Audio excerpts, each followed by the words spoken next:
19쪽 제2장 세포의 특성입니다. 우리 지난 시간에 배운 것, 지난주에 배운 것처럼 생명체를 구성하는 기본 단위 세포라고 했죠. 그래서 모든 생물은 예외 없이 세포로 구성되어 있고, 세포를 갖고 있지 않으면, 세포로 구성되어 있지 않으면 그것은 생물이 아니죠. 그러니까 바이러스는 세포 구조가 아니니까 생명체라고 볼 수는 없지만 생물적 특성을 일부 가지고 있다. 그래서 세포를 생물의 구조적, 기능적 기본 단위라고 한다.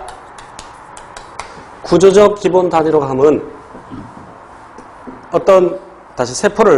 생명체를 한 개체, 사람 한 개체를 건축물에 비유한다면 세포는 벽돌에 비유할 수 있다는 얘기겠죠. 물론 요즘이야 벽돌 없이도 건물 지을 수 있겠지만, 기능적 기본 단위로 하면 생명현상이 세포를 기본 단위로 해서 일어난다라는 얘기고, 그리고 세포는 어떻게 만들어지냐면 세포는 세포로부터 만들어지죠. 분열에 의해서. 세포는 세포 분열에 의해서 세포로부터 만들어지는데, 이것이 바로 세포설이죠. 기억하셔야 돼요. 우리 교재에는 슐라이덴, 슈반, 피로 한 얘기들이 있는데 구체적인 것들은 시험에 나올 가능성은 적습니다. 가볍게 읽어보시고, 중요한 것은 칠판에 적혀있는 내용. 세포는 생명체의 구조적, 기능적 기본 단위이고, 그리고 세포는 세포로부터 만들어진다. 체세포, 세포 분열에 의해서. 세포는 크기가 매우 작습니다. 그래서 대개 우리 눈에 안 보이는데, 물론 어떤 세포는 우리 눈에 보이는 것도 있어요. 세포 눈으로 본 적 있어? 있어? 있어. 계란 안 봤어?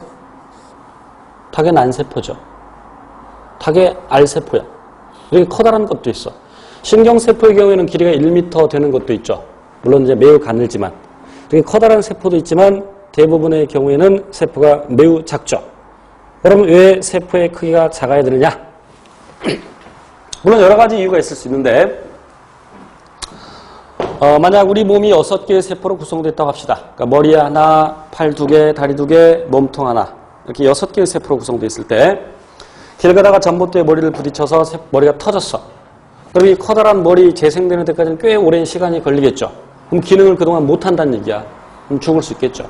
그런데 굉장히 많은 세포로 구성되어 있는데, 어린아이들의 경우에는 세포가 약 30조 개 정도, 어른은 약 60조 개 이상으로 되어 있는데, 그럼 일부 조금 세포 몇십 개, 몇백 개 떨어져 나가도 크게 생명에는 지장이 없겠죠. 그런 이유도 있고. 그리고 세포에는 핵이 들어있어서 생명활동을 조절하는데, 핵이 생명활동을 조절한다는 뜻이 뭘까? 그 생명활동은 이미 앞에서 배운 생물의 특성입니다. 그래서 우리가 개체유지 현상, 종주기 현상을 공부했는데, 어쨌든 그런 생물적 특성이 나타나는 것은 DNA를 갖고 있어서 결국 단백질을 만들어서 여러 가지 물질 대사가 일어난다는 얘기야.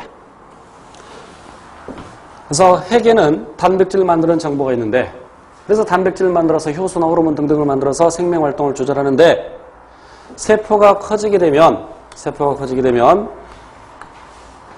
조절해야 될 범위가 넓어지죠.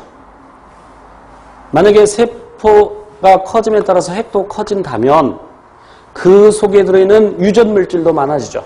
근데 유전 물질은 동일하죠, 양이. 핵이 2개가 된다? 그럴 수는 없습니다. 대개 세포